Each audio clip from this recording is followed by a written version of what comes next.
बिस्मिल्लाहिर्रहमानिर्रहीम। अस्सलामुअलैकुम। सिरात मुस्तकीम सऊदी न्यूज़ चैनल में आप सबको खुश आमदीद कहा जाता है।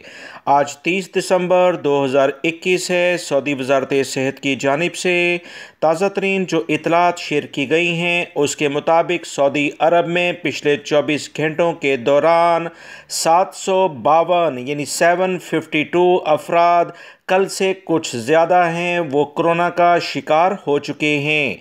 मज़ीद जो इतलात आई हैं उसके मुताबिक 226 अफराद सेहतियाब भी हुए हैं। एक शख्स का इंतकाल भी हो गया है। इन्ना लिल्लाहि व इन्ना इलैहि राजिऊन। जबकि 49 यानी 49 अफराद इंतहाई बुरी कंडीशन में हैं। इनके लिए खुसूसी तौर पर दुआ की जाए।